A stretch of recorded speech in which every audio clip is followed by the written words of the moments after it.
Sir గౌరవ సభ్యులు మాట్లాడి సీతక్క గౌరవ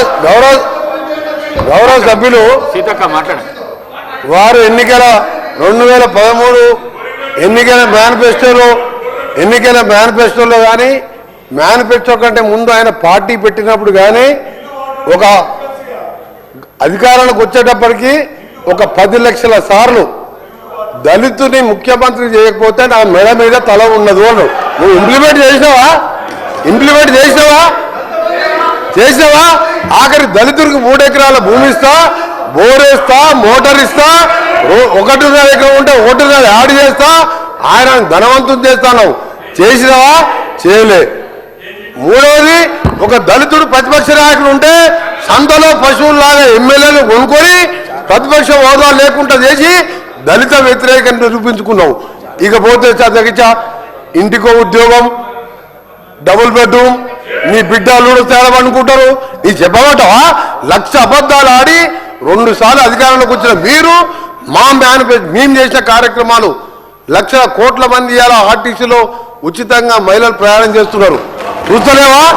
50 లక్షల కుటుంబాలకు 200 యూనిట్ల వరకు ఉచితంగా ఈ రోజు కరెంట్ ఇస్తున్న మాట వాస్తవం కాదు. ఒక ఇంటికి 600-700 అంటే సంవత్సరానికి 7,000 రూపాయలు ఇలా మిగులుస్తున్నాం.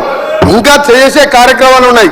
ఇప్పుడే మా సోదరుడు చెప్పినట్టు, శ్రీనివాస్ గారు చెప్పినట్టు 21 కోట్లు మన జిల్లాలో ఎన్ని వచ్చిన లెక్క వెళ్తే ఆ సభ్యునికి 2 లక్షల లోపు మీరు 1,00,000 అని చెప్పి 5 ఇన్స్టాల్మెంట్లో ఇస్తే 20,000 వడ్డీకి సరిపోయిన అధ్యక్ష.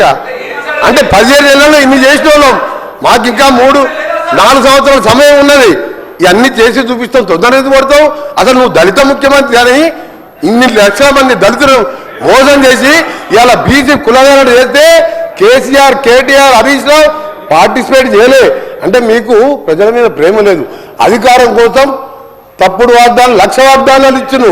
నీవు ఇచ్చిన వాగ్దానాలు సగం అయిపోయాయి. మిగిలినవి కూడా చేసి చూపిస్తావు. తొందర పడకు. నువ్వు పోయి రైతుల దగ్గర కాదు, రైతుల కోసం ఎవరేం చేసిండు, నారాయణ డ్యామ్ ఎవరు కట్టిను, శ్రీరామ్ సాగర్ ఎవరు కట్టిను, శ్రీశైలం ఎవరు కట్టిను, ఎస్ఎల్బిసి నుంచి ఎవరు కట్టిను, కల్వకుర్తి ఎవరు కట్టిను, నెట్టెంబాడి, ఇవన్నీ చెప్పాలని చాలా ఉన్నాయి. గవర్నర్ పద్ధతి మాట్లాడితే మంచిదని గౌరవ సభ్యునికి సలహా ఇస్తున్నా. మీరు చెప్పాలంటే చాలా ఉన్నాయి. మీ రెడ్డి గారు